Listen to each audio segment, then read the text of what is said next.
Dylan slid the severance folder across the desk like it was a coffee receipt. "Your father sends his regards," he smirked, while janitors boxed up my life through the glass wall behind him. 25 years, gone. Pension gone, access cut. Dad wouldn't even pick up the phone. But what they didn't know? I'd spent 2 decades filing every contract, every clause, every loophole, including the kill switch Dad forgot he signed. And if Dylan thought that smile would last, he had exactly 6 months to enjoy it, because the clause gives me power, and the countdown starts now. My name is Daniel Callahan, and I'm 45 years old. Every morning for 25 years, I've walked these warehouse floors before sunrise. The hum of fluorescent lights and printers, my constant companions. My younger brother Dylan chases fast cars and champagne dreams, while I've built our family's legacy with work-roughened hands and black coffee determination. Our father, Thomas Callahan, started favoring Dylan's smooth presentations over my proven track record, praising speeches instead of studying spreadsheets. The tension with Dylan grows thicker each quarter when bonuses roll out, his name stealing credit from operations in every gala speech. But I've kept something they don't suspect: every contract, every clause, every deal filed in perfect, chronological order. My fingers trace the spines of these records as storm clouds gather. But let me start from the beginning. I'd circled this date on my calendar months ago. Dad's retirement dinner. The Grand Meridian's ballroom sparkled like it was built for nights exactly like this. Crystal glasses catching the warm glow of chandeliers while 200 of our closest friends gathered to celebrate 40 years of Callahan's success. You know, that feeling when you're absolutely certain about something? I mean, bone deep sure? That's how I felt walking in. After 25 years of 4 a.m. crisis calls and last-minute saves, I'd earned my place. Hell, just last month I'd talked the Peterson account back from the brink while Dylan was busy picking out his next sports car. But I'm getting ahead of myself. The waiters glided between tables with practiced grace, topping off wine glasses that probably cost more than their weekly salary. I caught the scent of aged beef and fresh-baked rolls, but my appetite had taken a back seat to anticipation. Around me, board members and longtime clients chatted about golf handicaps and market projections. These were my people, the ones whose problems I'd solved, whose contracts I'd saved, whose trust I'd earned one late night at a time. Dad stood up, crystal glass catching the light, and the room fell quiet. He looked older than I remembered, but his voice still carried that familiar authority. "When I started this company," he began, "I had nothing but dreams and determination." I'd heard this speech before, usually followed by praise for the steady hand that kept those dreams from crashing down. That would be my cue. "But tonight isn't about the past," Dad continued, his eyes sweeping the room. "It's about the future, about family." My chest swelled. Finally, recognition for all those nights spent poring over spreadsheets while Dylan charmed his way through cocktail parties. "And that's why I'm proud to announce," Dad's paws stretched like taffy, "that Dylan Callahan will be taking the reins as our new CEO." The room erupted in applause. I sat there, fork frozen halfway to my mouth, as the world tilted sideways. Dylan, across the table, flashed that $1,000,000 smile he'd perfected in corporate headshots. He wasn't looking at me. He was looking through me, like I was just another face in the crowd. Someone's hand squeezed my shoulder. "Congratulations to the family," they murmured. My throat closed up. All around me, people were nodding, smiling, waiting to see how I'd handle this public gut punch. Years of boardroom politics kicked in, and I managed to keep my face neutral, even as my stomach twisted into knots. The clink of silverware against china filled the awkward silence. I mechanically cut my steak, each bite tasting like sawdust. Through the fog of disbelief, I caught snippets of Dylan's conversation with Janet from HR. "New direction," he was saying. "Lean structure." The corporate euphemisms for "you're fired" hadn't changed in 20 years. I'd seen this dance before, usually from the other side of the table. First comes the announcement, then the restructuring, then the exciting opportunities elsewhere. The irony might have been funny if it weren't happening to me. 25 years of loyalty, reduced to a severance package and a cardboard box. When the dessert arrived, some fancy chocolate thing I couldn't taste, Dylan leaned across the table. His cologne was expensive, probably new. "Let's discuss roles tomorrow at 9, he said, casual as if he were suggesting coffee. His tone carried that practiced blend of authority and false concern that I'd heard him use on soon-to-be former employees. I nodded once, already calculating. 9 o'clock meeting meant HR would be ready by 8:30. Security procedures updated by 8. Email access probably cut off by 7. After 2 decades of handling terminations, I knew the playbook by heart. The only difference was now I'd be on the wrong side of the desk. The dessert plates were being cleared away. Coffee served in delicate cups that suddenly seemed as fragile as my career. I wrapped my fingers around the warm porcelain, anchoring myself to its heat while my mind raced through options. They'd expect emotion, maybe even a scene, but I'd learned long ago that dignity is sometimes the only thing you can carry out the door. The next morning hit like a hangover, even though I hadn't touched a drop. I pulled into the parking garage at 7:45, same as always. Funny how habits stick, even when you know they're about to become memories. Mike from security stood by the elevator, shifting his weight like he'd rather be anywhere else. Can't blame him. We'd shared coffee and Cardinal scores for 15 years. Now he had to play bouncer at my farewell party. "Morning, Mike," I said, trying to make it easier for both of us. He managed a nod, his eyes finding something fascinating on the floor tiles. The elevator ride to the executive floor felt longer than usual. Remember when I used to race up these same floors at midnight because some client's system crashed? The ding of the arrival bell used to sound like opportunity. Today it sounded like a timer running out. Dylan was already there, of course, positioned behind my old man's desk like he'd been born to it. Janet from HR sat beside him with a stack of papers, wearing her professional sympathy face, the one I'd seen her use countless times when we were the ones doing the firing. The irony would have been richer if it didn't sting so much. "Danny?" Dylan started, and I felt my jaw tighten. He knew I hated that nickname. In light of our new direction, he launched into the corporate greatest hits: restructuring, streamlining operations, eliminating redundancies, legacy costs. That last one nearly made me laugh. I was being called a legacy cost by someone who'd treated the company account like his personal ATM.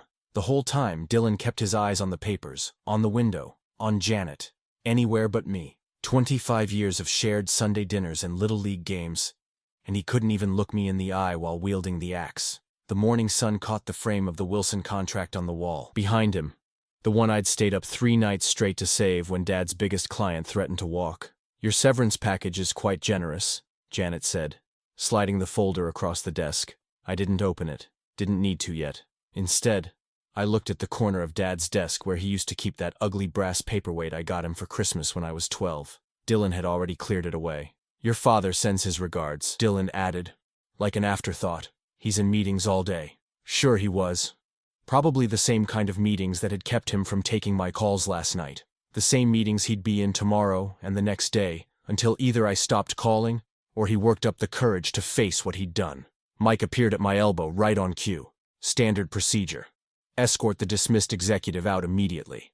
I'd written that policy myself, back when I thought it would only apply to people who deserved it. The walk past my office, already being packed up by facilities staff, felt like a funeral procession. Through the glass walls, I could see them boxing up 20 years of client files, industry awards, and the photo of Dad and me at the company's 30th anniversary. The severance packet sat heavy in my hands as I unlocked my apartment door. The silence hit me first. That middle-of-the-day quiet that meant you should be somewhere else, doing something important. I dropped my keys in the bowl by the door, the clatter too loud in the empty space. At the kitchen table, I finally opened the packet. The numbers were generous, all right, if you didn't look too closely at the fine print, but I always looked closely. There, buried in paragraph after paragraph of legal jargon, was the quiet assassination of my pension rights. Clean, efficient, final. Dad's phone was still going straight to voicemail. I don't know why I pulled out that old banker's box from storage. Comfort, maybe. Or habit. Those founding documents and early contracts still smelled like Dad's old office. Tobacco, and leather, and ambition. I'd organized them chronologically years ago, each one a chapter in our company's story. That's when I saw it. Just a phrase, really.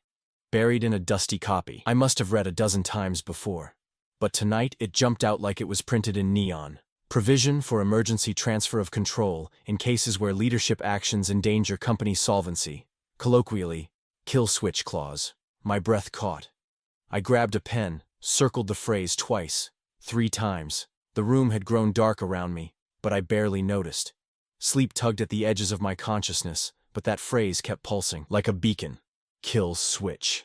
Those 2 words stared back at me from the page, refusing to fade even as my eyes burned. Kill switch. Sometimes the most important things hide in plain sight, waiting for the right moment to be found. I hadn't slept much, but I was at Jerry's diner by 6 the next morning. The place hadn't changed since Dad first brought me here 30 years ago. Same cracked vinyl booths, same coffee-stained menus, same tired waitress who could read your order in your face. The morning crowd was still an hour away, which made it perfect for what I needed. Mark Ralston walked in at exactly 6:15, punctual as always. You know the type. Silver hair, clear glasses, the kind of calm posture that comes from decades of steering companies through storms. He'd been our CFO back when I was learning the ropes, and he'd taught me more about reading between the lines than any business school ever could. "Daniel," he said, sliding into the booth, "you look like hell." "Thanks for coming, Mark." I pushed a cup of coffee his way. Black, no sugar, just like he'd always taken it. "When you called, you said something about founding documents?" He set his briefcase down, already focused on the problem rather than pleasantries. That's what I'd always respected about Mark. No wasted motion, no unnecessary words. I pulled out the paperwork and set it on the table, careful to avoid the small puddle of coffee under his chipped mug. Page 43. Third paragraph. Mark read it twice, his expression unchanging. Then he looked up at me over his glasses. "Storage unit still in the same place?" I nodded. 20 minutes later, we were standing in a climate-controlled room surrounded by 30 years of corporate history. Mark had already rolled up his sleeves, methodically pulling binders from boxes while I aligned tabs and cross-referenced dates. "Here," he said around noon, his voice carrying that particular tone I remembered from board meetings when he'd found something important. "Original Charter Amendments, 1992. Look at this language." I leaned in as he traced his finger along the text. "In the event leadership conduct threatens corporate solvency through demonstrable breach of fiduciary duty, controlling interest shall revert to the senior shareholder of record, provided evidence is filed within 6 calendar months of initial documented infractions." The legal speak was dense, but the meaning hit me like a shot of adrenaline. This wasn't just a reference. This was the actual kill switch, laid out in black and white. I felt something shift inside me, like humiliation crystallizing into purpose. "Senior shareholder," Mark mused, flipping through more pages. "That would be you, after your father's retirement transfer." "But Daniel," he looked up, his expression grave. 6 months. That's not much time. What exactly would we need?" I was already reaching for a yellow legal pad. Mark started listing items off, each one landing like a hammer blow. Proof of cash flow risk, covenant breaches, material misrepresentation to the board or shareholders. And it all has to be rock solid. No maybes, no gray areas. I wrote everything down, but something was nagging at me. Dylan's got the PR department working overtime. Every time I check the news, there's another story about record growth and strategic initiatives. "Smoke and mirrors can hide a lot of pain," Mark agreed. "And 6 months is just enough time for him to run out the clock." I wrote "deadline" at the top of the pad and underlined it twice. The fluorescent lights hummed overhead as we sat there, surrounded by decades of paper memory. We worked through the afternoon, piecing together what we'd need and who might still talk to us. Around dusk, Mark checked his watch. "We should call it a day. Early start tomorrow?" I nodded, already setting alarms on my phone. 5 a.m., 6 a.m., 7 a.m. Calling windows for 3 different time zones. Former clients, old vendors, anyone who might have seen the cracks in Dylan's facade. Every hour counted now. The coffee-stained paper cup from Jerry's sat empty on the table beside us. A silent witness to the day everything changed. Again, 2 days into our search, and I was already seeing double from staring at transfer documents. You ever notice how numbers start swimming after hour 6? But something caught my eye. Dad's signature, neat and precise as always, authorizing fund movements that made my stomach clench. I'd spent 20 years learning our operational rhythm. I knew exactly how much cash we needed for payroll, for materials, for the seasonal spikes that hit like clockwork. These transfers, they violated every pattern I'd memorized. Money flowing into accounts we'd never used, timing that ignored our usual cycles, amounts that didn't match any contract I could remember. "This can't be right," I muttered, reaching for my phone. The office felt too quiet now. Just me and Mark surrounded by papers in the storage room's fluorescent glare. I dialed Dad's number, watching the screen light up with his photo, one from happier days, both of us grinning at some company picnic. Ring, ring, ring. Voicemail. I tried again and again. Each time, that polite electronic ring faded into silence that said more than any shouting match could have. You know what's worse than anger? Silence. At least anger acknowledges you exist. Mark glanced up from his stack of documents. Still no answer? I shook my head, dropping the phone on the table. 5 calls today. Nothing. Maybe he's avoiding me, I said flatly. He knows exactly what these transfers mean. My laptop pinged. A reminder I'd set for Dylan's big announcement. I opened the live stream, and there he was, my little brother working the room like he was born for it. Custom suit, perfect hair, that smile that had always gotten him second chances. Ladies and gentlemen, Dylan beamed at the camera, I'm thrilled to announce a strategic acquisition that will revolutionize our market position. Slides flashed behind him. Growth projections that made my eyes hurt. Revenue forecasts that belonged in fantasy novels. I'd built those models for years. I knew exactly how much smoke and mirrors went into making those numbers dance. Year-over-year growth of 30%, Dylan continued, and the chat sidebar exploded with praise emojis. Jesus, Mark muttered, looking over my shoulder. He's really selling it. I was already doing the math. This kind of PR blitz would buy him at least 2 months of clear sailing. Lenders would stay calm, the board would nod along, and by the time anyone started asking hard questions, our 6-month window would be nearly closed. I grabbed my phone again. Me. Proof gets harder after this. Mark, we'll find something. Keep digging. I pulled out a fresh legal pad and wrote, verifiable risk indicators at the top. The blank space below that heading seemed to mock me. The chat comments scrolled past. Brilliant strategy. Dylan's really modernizing things. Finally, some fresh thinking. 20 years of operational excellence, and I was watching my brother erase it all with a PowerPoint deck and some well-timed confetti. The cannons went off right on cue, showering the stage with gold and silver pieces that caught the light just so. Pure theater. I slammed the laptop shut, but not before catching Dylan's winning smile one last time. The room felt like it was tilting sideways. All our evidence, all our suspicions, they were worth exactly nothing without hard proof. And Dylan had just made that proof a whole lot harder to find. Remember when I said I'd kept every contract, every document, filed away neat and chronological? Right now, looking at that empty legal pad, I was starting to wonder if maybe I should have spent less time organizing papers and more time learning to work a crowd like Dylan did. The fluorescent lights hummed overhead, and somewhere in the building's old bones, a heating vent kicked on with a rattle. Mark was still going through files, his reading glasses catching the light as he flipped pages. We had a kill switch. We had a deadline. But what we really needed was something that could cut through Dylan's smokescreen before time ran out. The next morning, Mark and I met before sunrise at the office storage room. You know that special kind of quiet when you're the first one in? Just the hum of emergency lights and the coffee maker I'd brought from home, gurgling in the corner. Let's build this systematically, Mark said, adjusting his reading glasses. He had that same steady focus I remembered from budget meetings years ago. Start with the triggers that can't be faked. I spread our checklist across the table. Liquidity ratios, vendor payment schedules, covenant compliance markers. 20 years of running operations had taught me to track every decimal point. Funny how habits born from pride can turn into weapons when you need them. Look at this, I said, pointing to a vendor aging report from last quarter. Payment delays starting exactly when Dylan took over. See the pattern? Mark leaned in, tracing the columns with his finger. 30-day terms stretching to 45, then 60.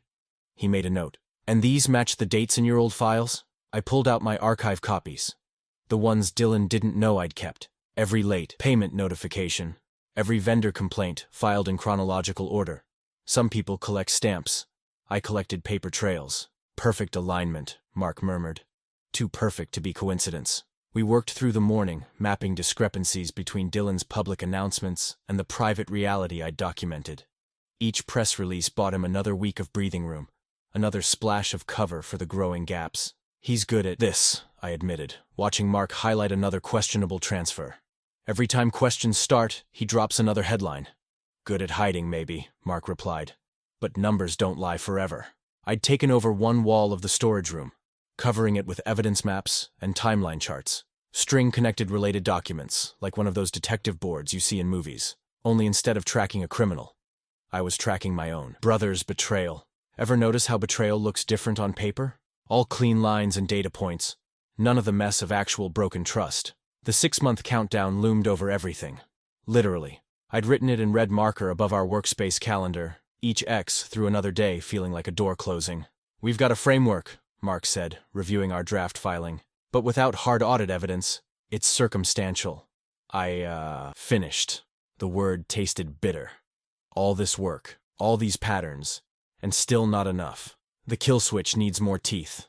I grabbed a sticky note, wrote audit trail, and stuck it next to the calendar. The question mark felt like it was mocking me. There has to be something in the old finance logs, I said, more to myself than Mark. Something that ties it all together. The sun was up now, light creeping under the storage room door. I could hear the building coming alive. Elevators, voices, the day shift arriving, time ticking away. When did you last check the archived audit files? Mark asked, that careful tone in his voice that meant he might be onto something. Not since before Dylan took over. I paused. Something clicking. Wait, the annual reviews. They're stored. In the basement archives, Mark finished. Below even this level. I set an alarm on my phone for 5 a.m. tomorrow. One more early morning, one more pass through dusty records. The window was getting smaller, but maybe, just maybe, those old audit logs held the missing piece. Mark gathered his notes, precise as always. Get some sleep tonight, he said. Clear head for tomorrow. I nodded, but we both knew I wouldn't sleep much. Not with the evidence wall staring at me, not with Dylan's latest press release still echoing. Unprecedented growth. Trajectory. Right. Looking at our work spread across the room, the charts, the timelines, the highlighted patterns, I felt that familiar operations manager's itch. You know the one, when you can sense the truth in the numbers, but you still need that one solid proof point to make it all lock together. We're close, I told Mark. I can feel it. He smiled, that careful smile of his. Close only counts in horseshoes and hand grenades. And, company takeovers, I added. But I knew he was right. Close wasn't going to be enough. Not with Dylan's PR machine running full steam. Not with Dad's signature backing him. Not with our deadline getting closer every day. A week crawled by like a wounded thing. You ever watch hope dissolve in slow motion? That's what it felt like, staring at my evidence wall where every string led to another dead end. The morning sun hit the papers just right, making all our gaps glow like warning lights. I'd read that kill switch clause so many times I could recite it in my sleep. Upon clear demonstration of leadership actions endangering company solvency, the words that had sparked such certainty now felt hollow. Sure, I had patterns.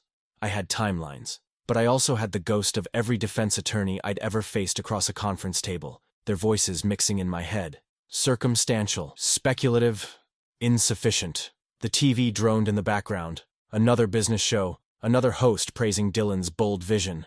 My brother's face filled the screen, confident as ever, talking about unprecedented market opportunities. My coffee had gone cold, but I drank it anyway. Bitter seemed fitting.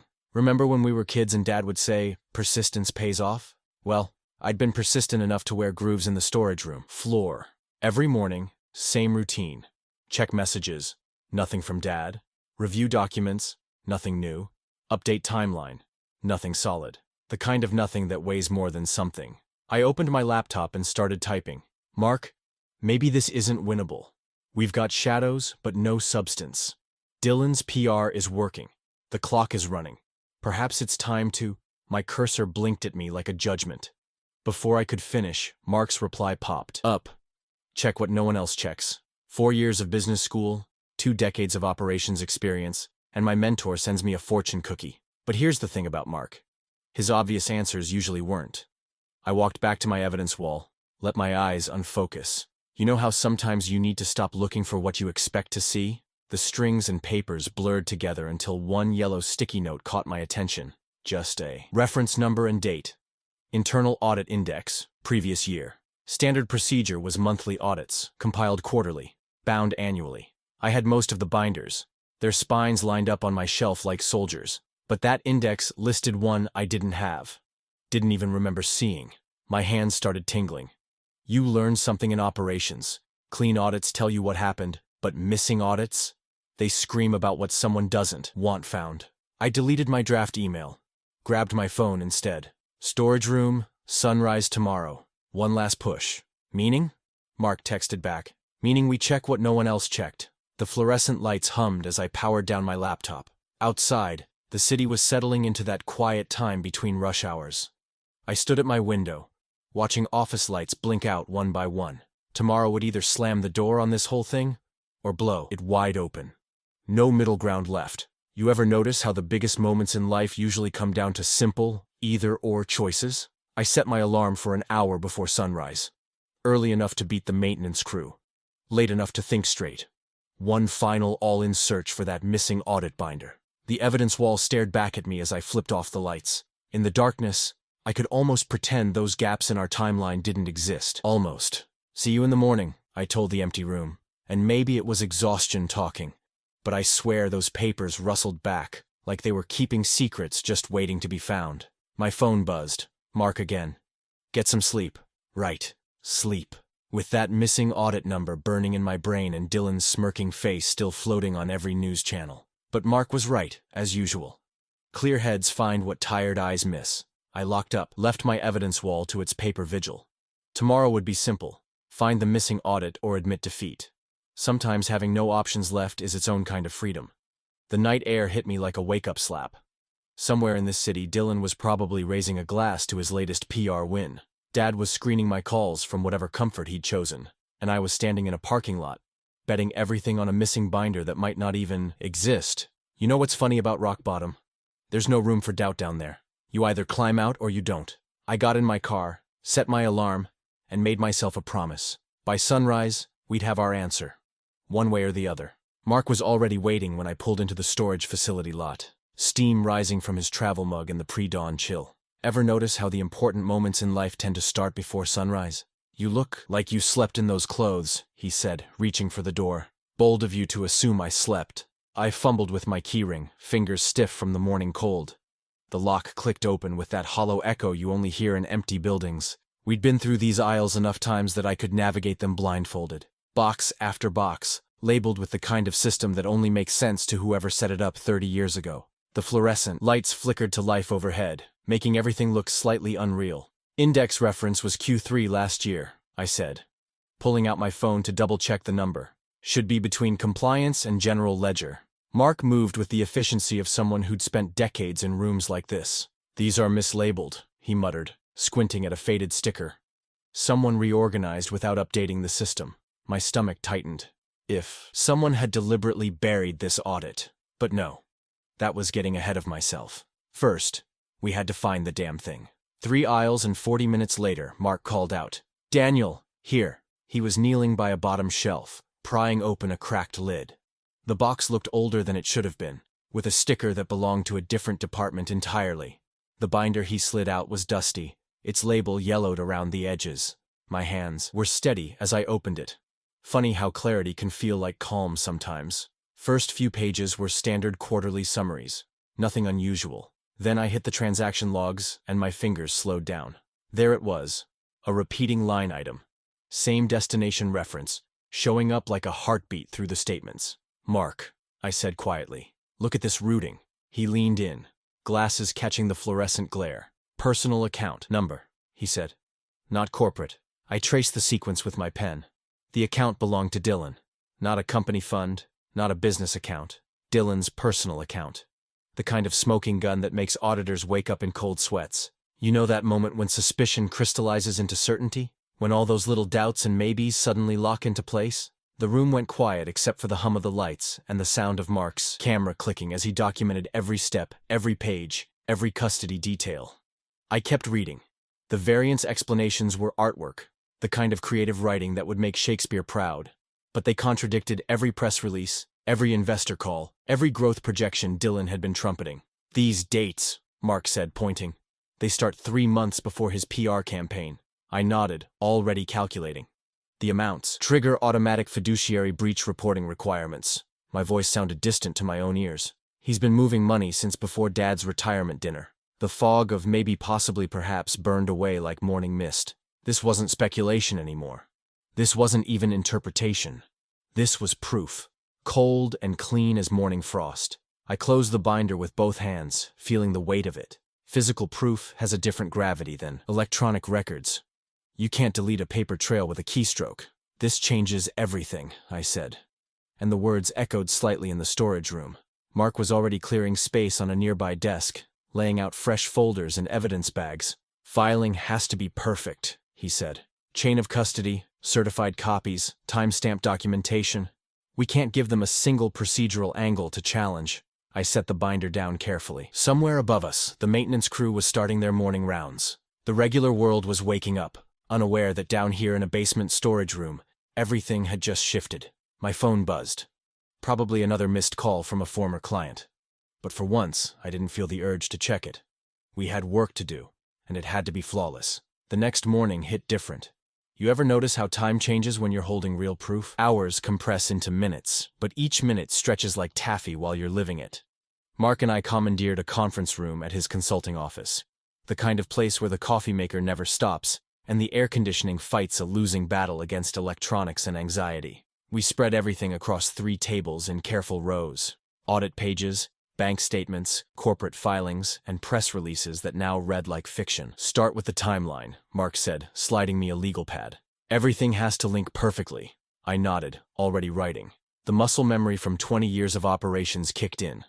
When you've spent your life tracking details, precision becomes instinct. My pen moved in straight lines. Dates, amounts, account numbers, each one a nail in Dylan's coffin. Look at this, I said, tapping a particularly damning transfer. Same day he announced the strategic acquisition, he moved $500,000 to his Cayman account.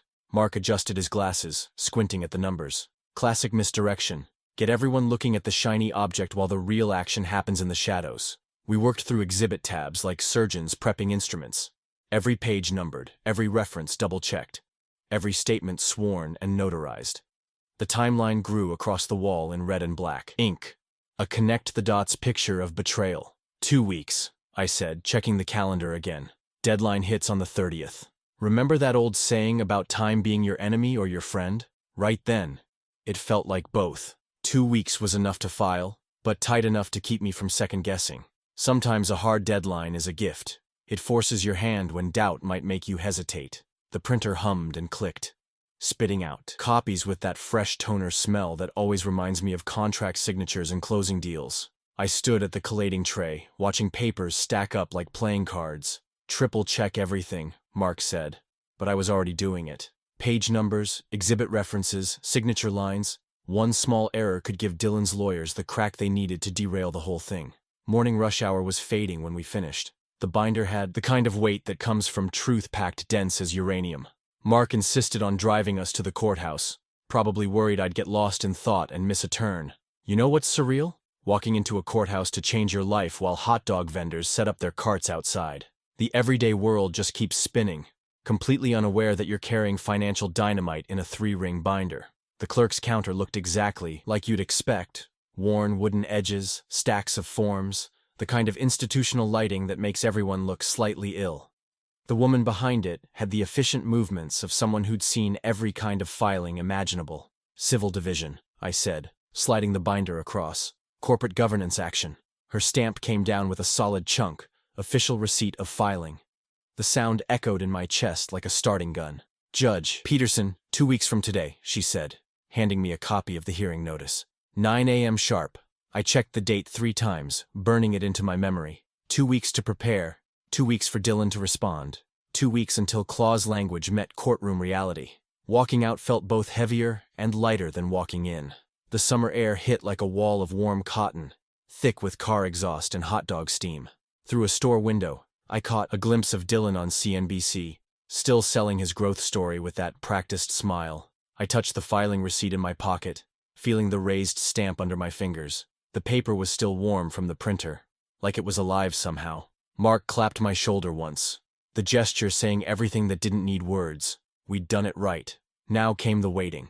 I took a deep breath of city air, tasting metal and exhaust and possibility. The next hours would write the story of years. But right then, standing on courthouse steps in morning sunshine, I knew we'd at least fired the first shot clean and true. I've sat through plenty of tense meetings in my life, but walking into that hearing room hit different. The morning light slanted through tall windows, cutting sharp rectangles across the dark wood panels. You could smell old law books and fresh coffee, that particular mix that says important decisions happen here. Mark and I had arrived early to set up our exhibits. You learn in operations that preparation wins more battles than talent. Each document was tabbed, highlighted, cross-referenced. The timeline we'd built stretched across our table like a roadmap to truth. Remember how time feels weird in important moments? The next 20 minutes stretched like taffy as the room filled. Junior lawyers shuffling papers, court reporter setting up her machine, bailiff checking his watch. Every squeak of the heavy doors made my neck tense. Then Dylan walked in, and I swear the air pressure changed. He had that same strut he'd used at the retirement dinner, like he was entering a broadcast studio instead of a courtroom. His suit probably cost more than my car. And that smile, well, you know the kind. The one that says, I've never faced consequences in my life. Why start now? All rise, the bailiff called out as Judge Peterson entered. She had the kind of face that's seen every trick in the book and isn't impressed by any of them. I started our presentation the way I'd started every tough vendor negotiation. Clean, clear, and direct. Your Honor, this action invokes Section 7.3 of the founding documents, specifically the provision for leadership endangering company solvency through breach of fiduciary duty. Proceed, she said, already opening the flagged sections we'd marked. You know what 20 years of operations teaches you, how to tell a complicated story with simple math. I walked through the timeline, pointing to specific transfers, specific accounts. On June 12th, the same day as the public acquisition announcement, $500,000 moved to this account number. My finger traced the line. A personal account in the Cayman Islands, confirmed here in the internal audit. Dylan's lawyer jumped up like his chair was spring-loaded.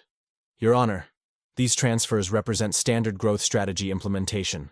The public announcements clearly show the announcements, I cut in, keeping my voice level. Post-date the transfers by exactly 8 days. The variance reports on page 43 demonstrate systematic. Context is crucial here, Dylan's lawyer pressed. The acquisition? Momentum. Judge Peterson held up one hand. The room went quiet enough to hear papers shuffling.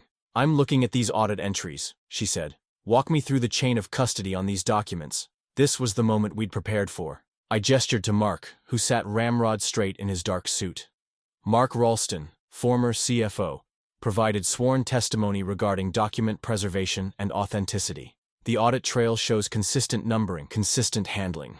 And the timing? She asked, eyes still on the papers. Filed within the 6-month window specified by the clause, I said. The harm threshold was crossed on April 15th, evidenced by these 3 transactions. We filed exactly 5 months and 16 days later.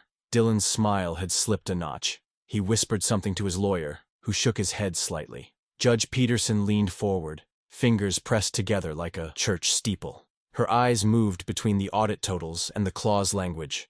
The room held its breath. Funny how 30 people can be absolutely silent all at once. The remedy sought? She asked. As specified in Section 7.3, I replied.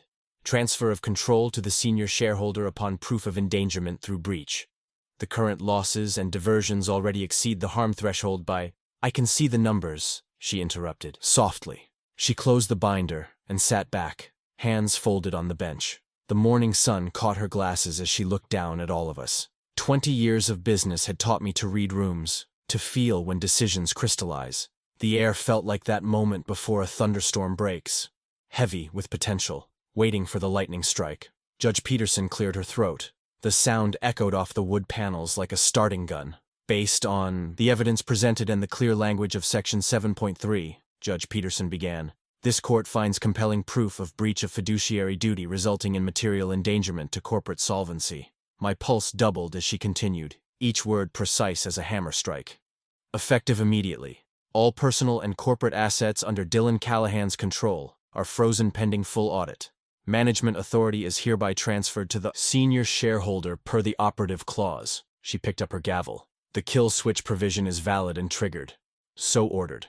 The crack of wood on wood echoed through the courtroom. You ever notice how some sounds mark the exact moment your life changes? That sharp rap split my world into before and after. I looked over at Dylan.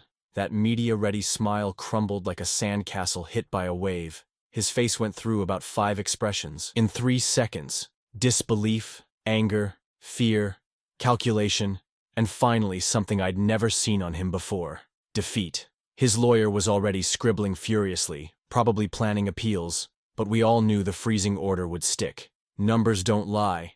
And those audit trails were titanium solid. Next case, called the bailiff as clerks shuffled forward with papers for signing.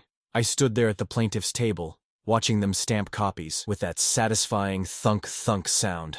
Each one felt like another nail in the coffin of Dylan's reign. The court clerk handed me my certified copy, still warm from the printer. 28 pages that changed everything. Remember those old westerns where the dust settles after the showdown? That's what the courthouse hallway felt like. People filing past, phones already starting to chirp with news alerts. I stepped outside into morning sun that felt brighter somehow, like the world had shifted into better focus. First thing I did was call Mark. He answered on the first ring. "We got it," I said. "Clean sweep, assets frozen, control transferred." "Well done." His voice had that quiet pride I'd heard when I'd closed my first major contract. Never doubted the math would tell the truth. "Mark, I had to clear my throat. When I almost threw in the towel that night, thanks for keeping me straight. Sometimes we all need a compass point," he said simply. "Speaking of which, your phone's probably about to—" Right on cue, another call beeped in. Market monitors picking up the story already. I could practically hear trading algorithms recalculating risk profiles. "Go," Mark said. "You've got work to do." He was right. My other line was lighting up like a Christmas tree. One message caught my eye. The board secretary, confirming an emergency investor call at 6 a.m. tomorrow. They'd want answers about management transition, capital stability, vendor relationships, the whole 9 yards. I found a quiet spot on a courthouse bench and opened the court order again. 20 years in operations teaches you that winning the battle isn't the same as securing the peace. Legal victory was just the foundation. Now came the real work. Stabilizing operations before uncertainty could rot into panic. My phone buzzed again. A text from our biggest lender's relationship manager. "Available to discuss path forward?" I took a deep breath and stood up. The office was 4 blocks west, the same building I'd been escorted out of not that long ago. Time to walk back in, not as the prodigal son, but as the leader who'd earned it the hard way. The morning traffic flowed around me as I headed toward those familiar glass towers. Each step felt different now. Measured. Purposeful. My father used to say that respect and responsibility weigh the same. Today, I understood exactly what he meant. I had about 18 hours before that investor call. Time to prep a clean handover plan, audit the immediate risks, and map out the first 30 days of damage control. The truth was out. But truth alone doesn't keep the lights on. That takes work. The kind of work I'd been doing since I was 20. The lobby security guard recognized me as I approached the building. He straightened up, nodding with something that looked like respect. "Welcome back, Mr. Callahan," he said, reaching for his keycard. "Ever had one of those mornings where you know every word matters?" That's what 5:45 a.m. felt like as I logged into the investor call. My coffee was still too hot to drink, steam rising in the pre-dawn darkness of my home office. The first few minutes were just connection sounds, those awkward, "Can you hear me?" checks and keyboard clicks. Then our board secretary's voice. "All primary stakeholders present. Mr. Callahan, please proceed." I'd rehearsed this opening a dozen times since midnight.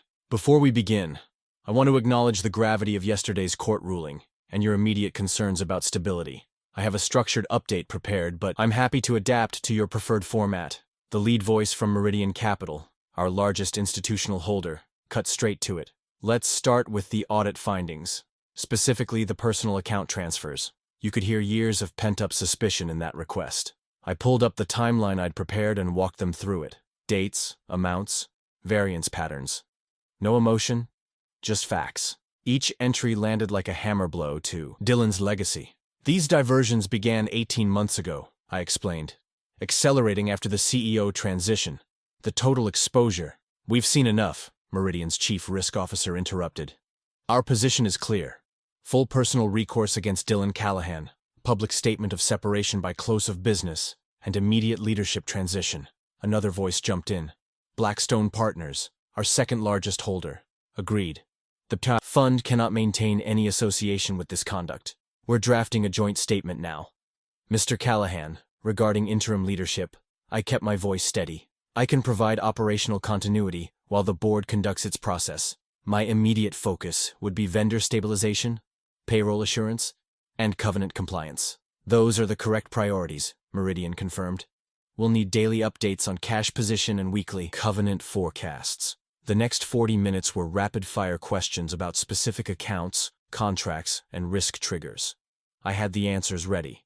20 years of operations leaves you knowing where every pipe runs and every valve turns. By 7:30, the path was clear. The investors would publish their statement by noon, demanding repayment from Dylan personally, while expressing confidence in operational transition. The reputational damage would hit him faster than any quarterly report could. I hung up and just sat there for a moment, watching the sun finally break over the city. My phone buzzed. A text from Mark. Meeting you in the lobby at noon, bringing coffee. Right then, my building access card pinged with a system update. I opened the app and saw my permissions had been elevated to executive level. Sometimes big changes come in small notifications. I spent the morning drafting a reopening message focused on what I knew mattered. Transparency, stability, and quiet competence. No grand promises, just clear direction. The kind of leadership that keeps lights on and payroll flowing. At 11:45, I parked in my old spot and walked toward the building. Mark was already there, 2 cups in hand. "Thought you might need a refresh," he said, handing me one. "Investor call run long?" They'd been waiting to ask those questions for months. I took a sip. Perfect temperature. "Dylan's reputation won't survive the week." Mark nodded as we stepped into the elevator. "Sometimes the loudest falls are the quietest ones." No drama, just numbers finally telling their story. The executive floor was empty when we stepped out. My new badge unlocked the glass doors with a soft click. The corner office, Dylan's until yesterday, sat waiting at the end of the hall. "Want company?" Mark asked. I shook my head. "Think I need a minute."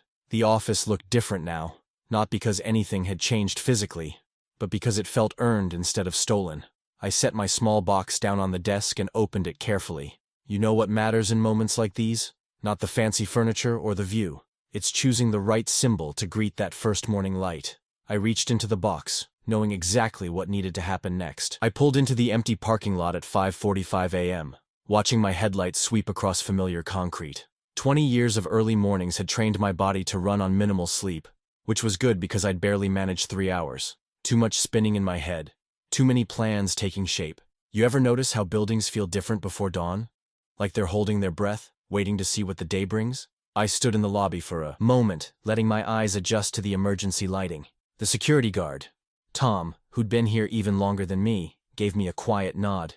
"Welcome back, Mr. Callahan." "Thanks, Tom. Going to be a different kind of day." He smiled slightly. "About time, sir." The elevator ride to the executive floor felt longer than usual.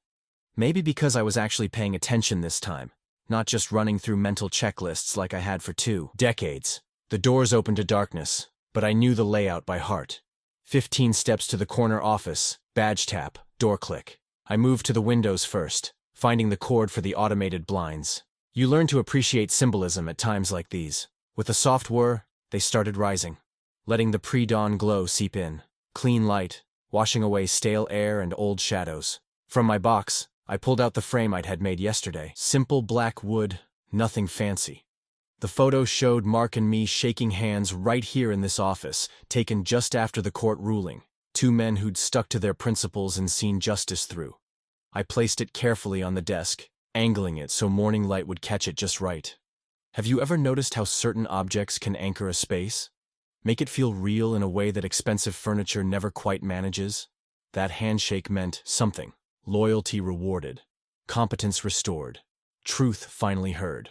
The first stack of papers was already waiting. Corrective actions that needed immediate signature. Contract reinstatements, vendor assurances, credit line confirmations. I started working through them as the building slowly came alive around me. Footsteps in the hall, quiet conversations, the hum of coffee makers kicking on. At precisely 9 a.m., my phone buzzed. The investor statement had gone live. I pulled it up and read slowly, letting each word sink in. Following court findings of improper fund diversion and breach of fiduciary duty, we hereby condemn the conduct of former CEO Dylan Callahan and confirm our permanent position against funding or supporting any venture under his leadership. The evidence presented demonstrates an unacceptable pattern of personal enrichment at shareholder expense. It went on, but the message was clear. Dylan wasn't just legally finished, he was reputationally exiled. No fund would touch him. No board would seat him. The very charm he'd relied on had curdled into a warning sign. I opened my email to find the court order had been formally entered into record. Dylan's assets remained frozen. His removal from control was now permanent. The kill switch had done exactly what it was designed to do: protect the company from leadership that endangered its survival. Standing up, I walked to the window. The city sprawled out before me, glass towers catching morning light. Funny how a view can change meaning without changing appearance. For years, I'd seen those buildings from the operations floor and felt their distance. Now they felt like neighbors, part of the same community of commerce and consequence. A knock at the door, Mark arriving for our first official meeting. He paused when he saw the photo on my desk, then smiled. "Good choice," he said, nodding at the frame. Simple, but clear. Like the truth usually is, I replied. The morning light was hitting the glass just right, making that captured handshake glow with quiet victory. Looking out at the skyline one more time, I felt words rise that seemed to sum up everything the last 6 months had taught me. Betrayal builds walls. Justice tears them down. Mark nodded slowly. That it does, Daniel. That it does.